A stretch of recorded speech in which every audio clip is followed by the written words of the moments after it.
The rain began before the shouting. It came down slow at first, a warning drizzle tapping against clay roofs and dusty ground, as if the sky itself sensed what was about to unfold. Villagers gathered in the central square, drawn by the sound of the chief's drum.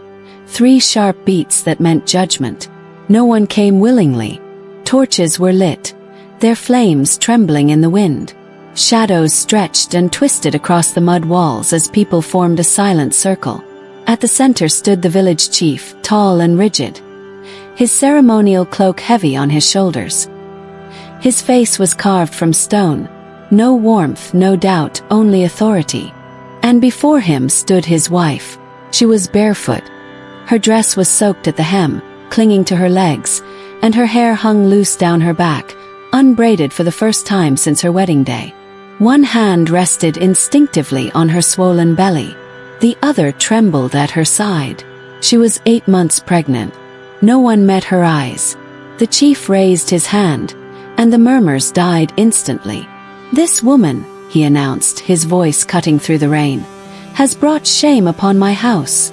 A ripple passed through the crowd. Sharp inhales exchanged glances, fear disguised as curiosity. The woman looked up at him then, disbelief widening her eyes. "My husband," she said softly. "What are you saying?" He didn't look at her.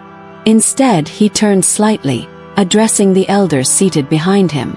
They nodded in unison, their faces hidden beneath hoods and years of quiet resentment. "She carries a child that is not mine," the chief declared. "A child born of betrayal." The word betrayal struck harder than any slap. Gasps erupted around the square. A woman covered her mouth. A man shook his head slowly. No one spoke in her defense.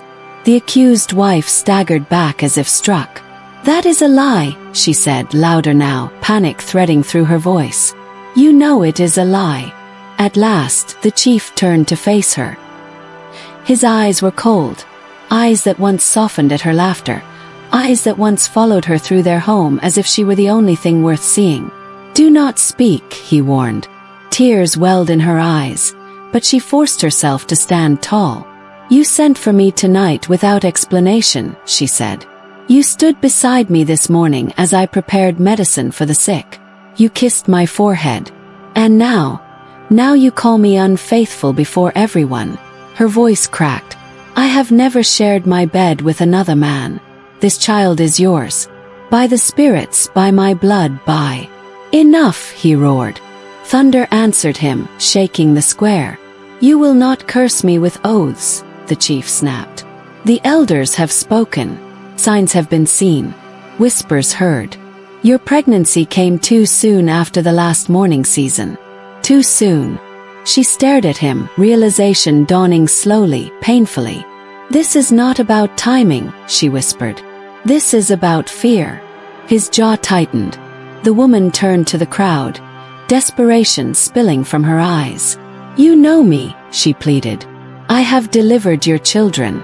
I have sat at your bedsides when sickness came. I have never taken more than I needed, never spoken against this village." Silence. Not one step forward. Fear had sealed their feet to the ground. The chief raised his arm again, final this time. "By the authority of my title," he said, "I cast you out of this village." A murmur swept through the crowd, sharper now. "She is to take nothing with her," he continued. "No food, no coin, no shelter." Her breath caught. "And when the child is born," he added, his voice dropping low, "it will not carry my name." Something broke in her then, not loudly, not visibly, but deep where hope once lived. She took a step toward him. "Look at me," she begged. "Just look at me." He didn't. Guards moved forward. Rough hands seized her arms. "Please," she cried, instinctively shielding her belly. "If you have any doubt, any love left, do not do this." The child is not mine," the chief said flatly. The words echoed in her skull. As the guards dragged her toward the gate, rain soaking her hair, mud clinging to her feet, she searched the crowd for a single familiar face. Her sister-in-law looked away. The elder midwife lowered her head. Even the children stared with wide, confused eyes, already learning how cruelty is passed down. At the edge of the square, half hidden behind a leaning post, an old healer watched. Her back was bent with age, her eyes clouded, but not blind. She had seen the signs too. Not of betrayal, of destiny. As the gates creaked open, the woman cried out one last time. "You will regret this," she said, not as a threat but as a prophecy. Not today, not tomorrow, but one day. The chief finally flinched. For just a moment, the gates slammed shut. The sound echoed across the land like a wound sealing itself. Outside the village, darkness swallowed her whole. The forest loomed ahead, thick, endless, merciless. Rain drenched her clothes, and the cold crept into her bones. She wrapped her arms around her belly and sank to her knees, sobs shaking her frame. "I will protect you," she whispered to the life inside her. No matter what. Behind the walls, the village resumed breathing. Laughter returned to a few houses. Fires were stoked. The chief retired to his quarters, convincing himself he had done what was necessary. But the old healer did not sleep. She stood at her doorway long after the rain slowed, staring at the sealed gates. "The powerful always believe exile is an ending," she murmured to the wind. Far beyond the village walls, a woman rose from the mud, wiped tears from her face, and took her first step into the unknown. And somewhere above the storm clouds, fate took notice. The forest did not welcome her. Branches clawed at her skin as she stumbled forward, rain turning the earth into a slick trap beneath her bare feet. Every step sent pain shooting up her legs, but she did not stop. She couldn't. The village gates were closed behind her, and pride, wounded though it was, kept her from collapsing where they might hear her cries. Only when the sounds of civilization vanished did her strength finally give way. She fell beneath a twisted fig tree, breath ragged, body shaking. Fever burned through her veins, and the child inside her stirred restlessly, as if sensing the danger surrounding them both. "I'm still here," she whispered hoarsely, pressing both hands to her belly. "I won't let them take you. Not the cold, not the dark, not him." Night stretched endlessly. The rain eased, but the chill worsened. Her vision blurred, the forest lights dancing like spirits just beyond reach. Hunger gnawed at her, sharp and relentless. She tried to stand again and collapsed. That was when death almost claimed her. Footsteps broke through the haze. Voices low, urgent, unfamiliar. Strong arms lifted her from the ground, and the world faded into darkness. She awoke to warmth. Not the fevered heat of sickness, but the steady, comforting warmth of fire and shelter. The smell of herbs filled her lungs. She opened her eyes slowly, blinking against soft lamplight. She was lying on a bed. Clean sheets, woven blankets, a wooden ceiling carved with symbols she didn't recognize. Panic surged through her. Her hands flew to her stomach. Still round, still moving. Relief hit her so hard she wept. "Easy," a woman's voice said calmly. "You're safe." The speaker stepped into view. A tall noblewoman with silver-threaded hair pulled back tightly. Her posture straight despite her years. Her eyes were sharp, observant, and ancient with experience. "I am Lady Assarin," she said. "You were found near the border road. You would not have survived the night." The exiled woman struggled to sit up. "Where am I?" she asked. "In my estate," Assarin replied. "Far from the village that cast you out." The words landed gently, but they cut deep. "How do you know?" the woman whispered. Assarin gave a small, knowing smile. "Because women like you always arrive the same way, broken by power but not defeated by it." Before she could ask more, pain seized her body. Sudden, she cried out. Assarin was at her side instantly, hands steady. "The child is coming," she said. Earlier than expected. But not too early. Servants rushed in. A healer followed. An old man with dark skin and eyes that seemed to look through flesh and bone alike. When he placed his hand on her belly, his expression changed. He inhaled sharply. "This child," he murmured. "What about my child?" the woman gasped. The healer hesitated, then bowed his head, not to her but to her womb. "He carries an old mark," he said quietly. "One we have not seen in generations." Asarin's eyes narrowed. "Are you certain? I would stake my life on it." Fear crept into the woman's heart. "Is he cursed?" she whispered. The healer shook his head slowly. "No," he said. "He is claimed." Labor consumed the night. She screamed, cried, prayed, calling on every spirit she had ever known.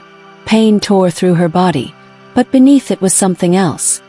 A fierce, blazing will to survive. When the child finally emerged, the storm outside ceased. The baby did not cry. Silence filled the room. Her heart stopped. "Please," she whispered. "Please." Then the child opened his eyes. They were dark, alert, and impossibly calm. The healer froze. Asarin stepped closer, her breath catching. "He sees," she said. The child finally cried then, not weakly, but with strength, as if announcing himself to the world. The healer laughed softly, shaking his head in awe. "Born under the closing of a storm," he said. "Marked by exile. This child will not be ruled by fate." Tears streamed down the mother's face as she held her son. "My son," she whispered.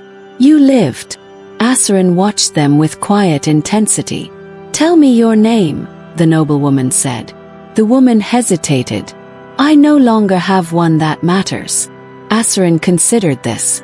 "Then you may choose another. Here you are not what they named you.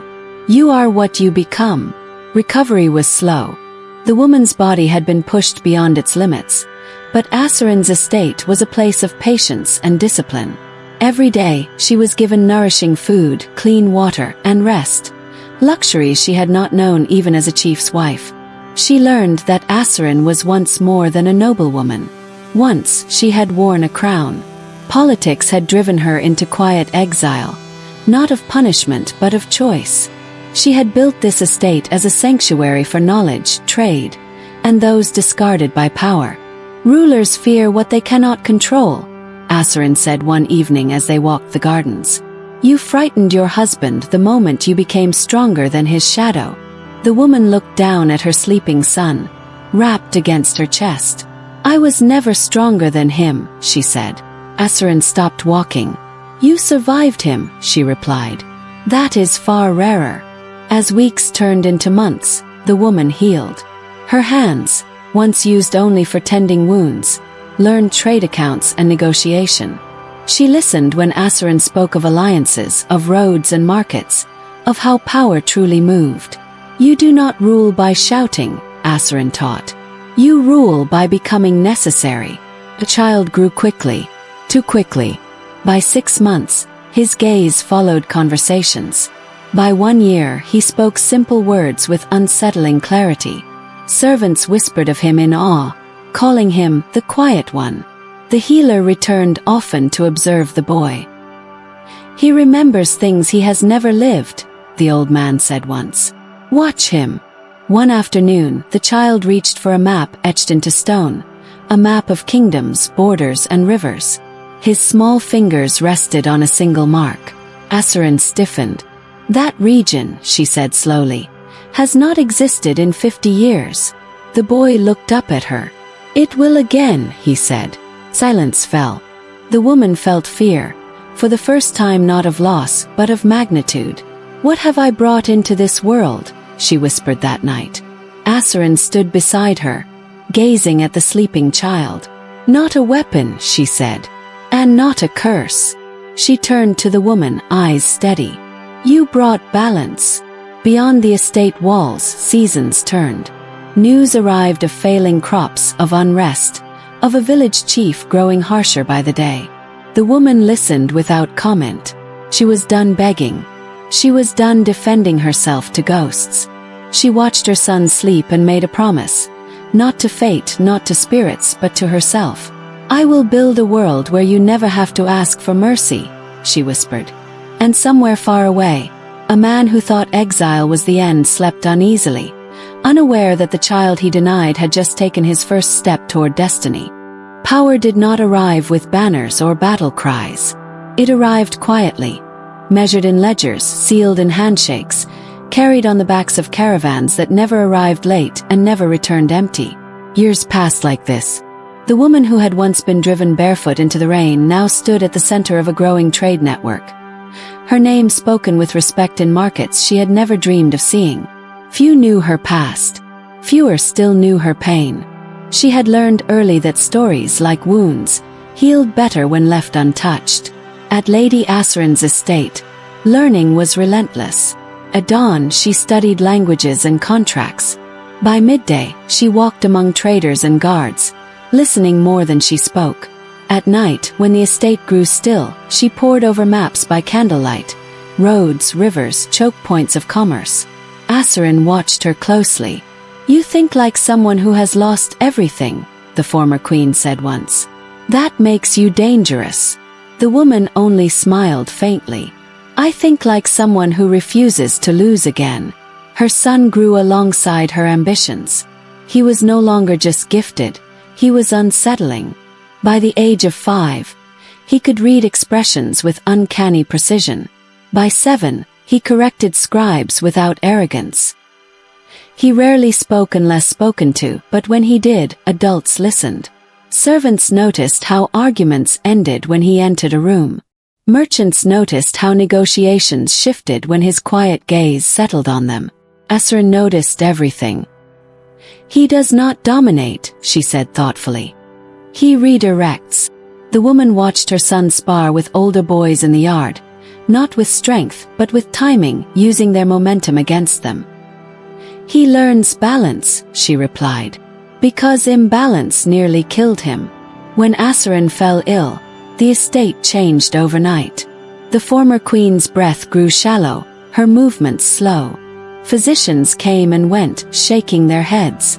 The woman stayed at her bedside night after night, grinding herbs, whispering gratitude for the life she had been given. One evening, Asarin motioned for her to come closer. "I did not save you out of kindness alone," she confessed weakly. "I saw something in you. Something unfinished." The woman clasped her hand. "You gave me a future." Asarin smiled. "No, I gave you shelter. You built the future yourself." She turned her gaze toward the boy, who stood silently at the doorway. "When I am gone," Asarin continued, "this estate will need leadership. The councils will resist. They will test you." The woman stiffened. "I don't want a throne." Asarin chuckled softly. "Neither did I. That is why you deserve it." Asarin died 3 days later. There was no grand funeral, only quiet respect. But word spread quickly, and with it came challengers. Nobles arrived under the pretense of condolences. Merchants questioned contracts. Distant relatives appeared, suddenly eager to claim inheritance. They expected grief. They found resolve. The woman met them not in mourning black, but in simple gray, unadorned, unyielding. "The estate continues as it always has," she said calmly. "Trade honored. Sanctuary preserved. Debts settled." "And who are you to decide this?" one lord demanded. She did not raise her voice. "I am the one who kept it running while you were absent," she replied. "The ledgers will confirm it." They did. One by one, challenges collapsed under the weight of preparation. Asarin had trained her well, but more importantly, the woman had learned how to be underestimated. By the end of the season, the estate belonged to her. Not by blood, by necessity. She changed her name that year. Not to hide, but to shed the last chain tying her to a past that no longer defined her. The new name spread quickly along the trade routes, attached to fair pricing, swift justice, and caravans protected with military precision. She invested in roads, hired displaced soldiers, and paid farmers before profits were taken. "You're building loyalty," one advisor observed. "I'm building stability," she corrected. The difference mattered. Her son, now 10, began attending council meetings, not as a figurehead but as an observer. She never placed him above others. Instead, she placed him among them. "Watch," she told him. "Power reveals itself in who interrupts and who listens." He watched. He learned. Once, after a heated dispute between two rival traders, he spoke. "Neither of you is wrong," he said calmly. "But both of you are afraid." The room fell silent. He outlined a solution that benefited both parties and protected the estate. The traders left stunned. That night, the woman sat with him beneath the stars. "You should not carry the weight of this place," she said gently. "It is mine to bear." He shook his head. "It will be ours," he replied. For a while, beyond their lands, the world shifted. Old alliances crumbled. Crops failed. Drought spread. Smaller villages fell into debt and desperation, including the one that had exiled her. News reached the estate in fragments, of a chief ruling harshly, of elders fighting among themselves, of people leaving under cover of night. She listened without expression. "Do you want revenge?" an advisor asked carefully. She considered the question. "No," she said at last. "I want distance." Distance, she learned, was more devastating than vengeance. When requests for aid arrived, she sent grain, but never authority. Engineers, but never soldiers. Relief, but never leadership. The message was clear. Survival was possible, but dependence was not. Her reputation grew. Some called her merchant queen. Others called her shadow ruler. Most simply called her fair. And fairness, in broken times, felt revolutionary. The first crown was offered to her in the 15th year of her exile. A coalition of border towns, leaderless, fractured, desperate, sent envoys requesting her governance. They knelt before her in the great hall. "Rule us," they pleaded. "We trust you." She looked at them for a long time. Then she looked at her son.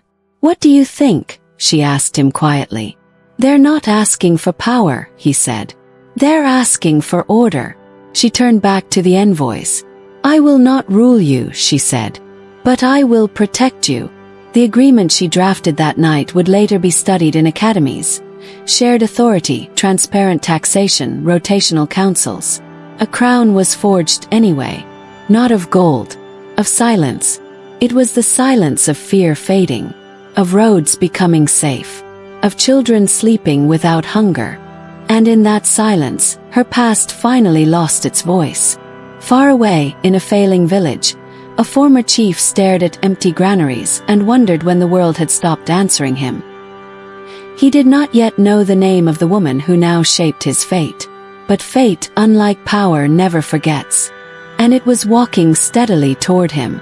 Power rots differently when it is built on fear. It does not collapse all at once.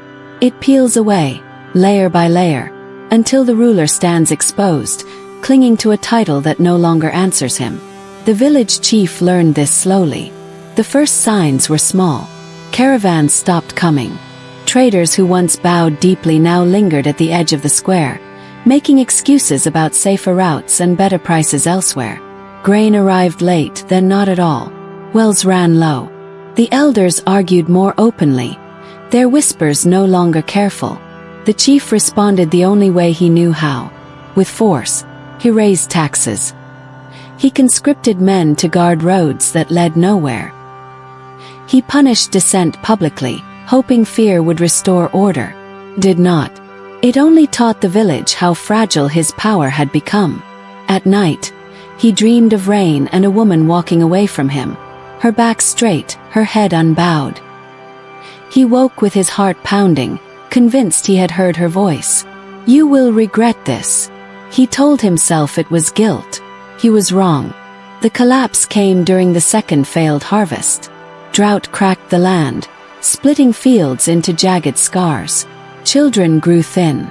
Mothers traded heirlooms for grain that never arrived. When the chief called the elders together to demand solutions, they arrived armed with resignation instead of loyalty. "There is nothing left," one elder said quietly. "We cannot hold the people much longer." The chief slammed his staff against the floor. "Then hold them harder." Another elder met his gaze. "They are not afraid anymore. That was the moment he understood. Fear had an expiration date. Within weeks, families began leaving. At first in secret, then openly, walking past the gates he had once sealed so proudly. No guards stopped them. The guards themselves were leaving. One morning the square was empty. The chief stood alone where he had once passed judgment, the echoes of his authority swallowed by silence. By nightfall, the elders came to him, not kneeling, not defiant, but resolved. "You can no longer lead us," they said. The words struck deeper than any blade. "This village exists because of me," he spat. "It survives despite you," an elder replied. They stripped him of his ceremonial cloak, took his staff, took his seal. They did not kill him. They did something worse. They sent him away. Exile tastes different when you believed yourself untouchable. The road was longer than he remembered. The forests darker. Hunger sharper. Without servants, without status. His body weakened quickly. People no longer stepped aside when he passed. Some did not recognize him at all. Others did.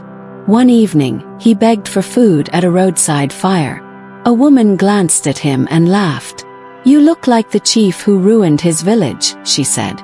But he wore silk. Shame burned hotter than hunger.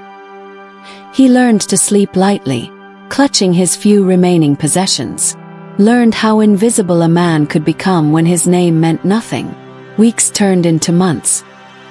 He followed rumors like lifelines, whispers of a powerful ruler who rebuilt villages instead of breaking them.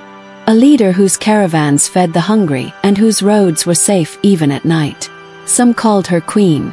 Others said she refused the title. Desperation overcame pride. He joined a line of petitioners outside a fortified city. Clean, orderly, alive. Children played in the streets. Markets overflowed. Guards stood alert but relaxed. This, he realized, was what leadership looked like. Inside the great hall, petitioners knelt one by one. Disputes were settled quickly. Aid was granted without ceremony. When his turn came, he stepped forward and dropped to his knees. "My village is dying," he said, voice hoarse. "We need grain, protection, guidance." Silence followed. Then footsteps, measured, familiar. He looked up. Time seemed to fold in on itself. She stood before him in robes of deep blue, her posture calm, her presence commanding without effort. Her face was older, stronger, but unmistakable. His breath caught.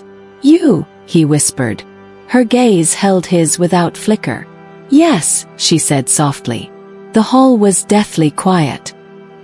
He tried to speak, apology, denial, something, but words failed him. She turned slightly. "Bring the council," she instructed. "And my son." The young man who entered next stopped him cold. Composed, eyes sharp with intelligence, and painfully familiar. The truth struck like a blow. "That's not possible," he said weakly. The woman met his gaze again. "You said he was not yours," she replied. "So why are you afraid?" The young man spoke then, his voice calm. "Sit," he said. The former chief obeyed without thinking. They heard his request in full. Not once did she interrupt him. Not once did she raise her voice. When he finished, broken and trembling, she spoke. "I will send grain," she said. "Engineers to restore wells. Teachers to rebuild trust." Hope flared in his chest. "But," she continued, "I will not restore you." The hope died. "You will return as you left," she said. "Without title. Without power." He fell forward, pressing his forehead to the floor. "Please," he whispered. "I was wrong." She regarded him for a long moment. Then she spoke words that ended him. "I know." Her son stepped closer. "You cast my mother into the dark," he said evenly. "You do not deserve to walk back into the light." The former chief wept. Not for his village. For himself. When he left the city, wagons of aid followed. But none carried his authority. In the days that followed, the village stabilized under new councils. People ate. Children recovered. The former chief wandered. He lived long enough to watch his name disappear. And far above him, in a city built on fairness, a woman and her son stood on a balcony, watching the sun rise over lands healed without cruelty. She placed a hand over her heart, not in triumph, in closure, because karma does not always arrive with destruction. Sometimes, it arrives with mercy that reminds you of what you never deserved. And that reminder is the heaviest punishment of all. The village did not remember the former chief the way he remembered himself. When the wagons arrived, heavy with grain, tools, seed, and medicine, the people gathered in the square not to welcome a ruler, but to witness a change.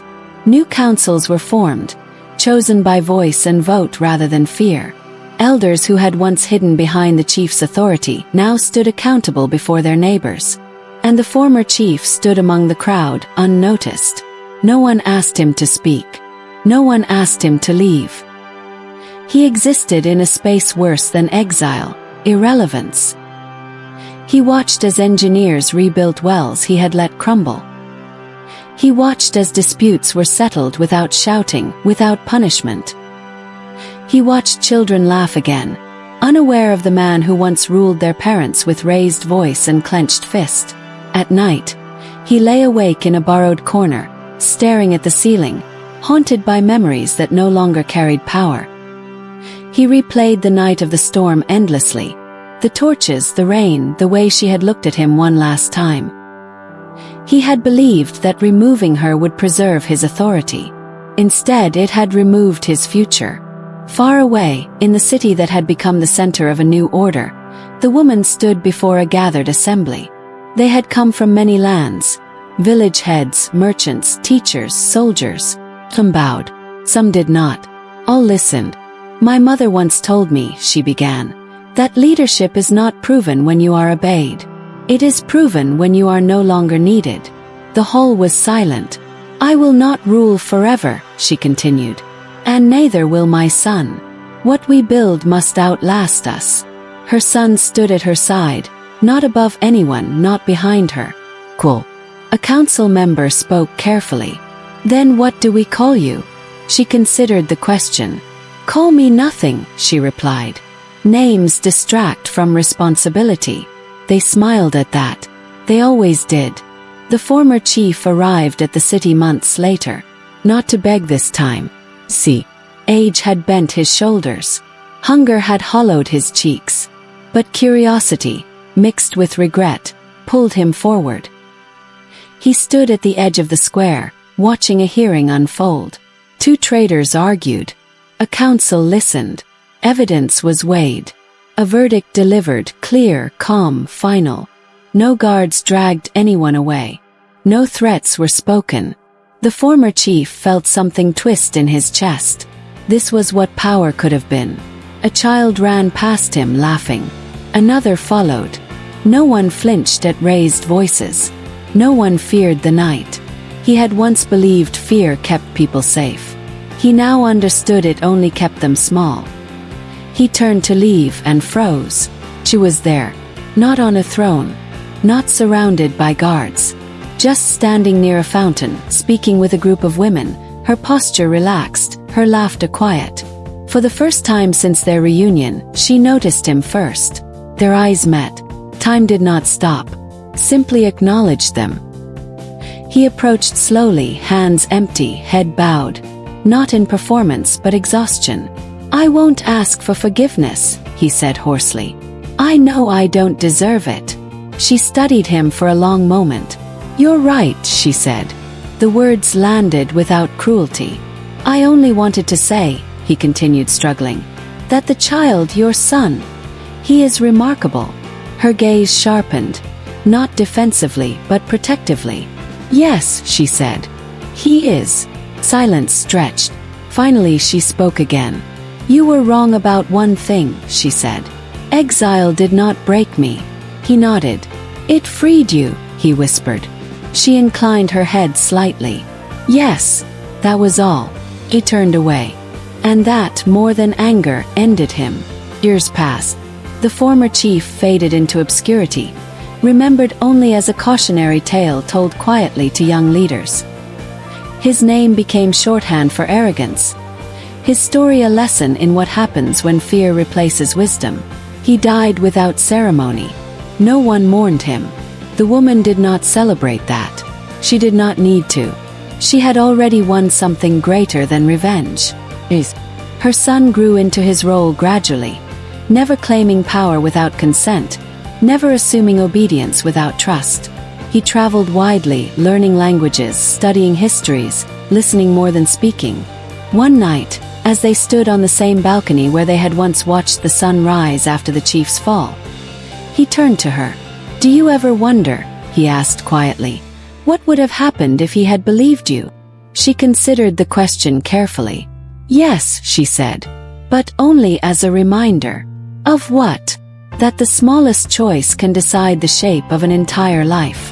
He nodded. They stood in silence, watching the lights of the city glow. Each one a household, a story, a future unafraid. Long after her hair turned silver, children still asked about the night she was exiled. "Were you scared?" they asked. She always answered honestly, "Yes." "Then how did you become a queen?" She smiled at that. "I didn't," she said. "I became free." And in the quiet that followed, the lesson settled deeper than any crown ever could. Because karma does not always roar. Sometimes it waits. Sometimes it builds. And when it finally arrives, it does not ask for permission. Simply reminds the world who you chose to be.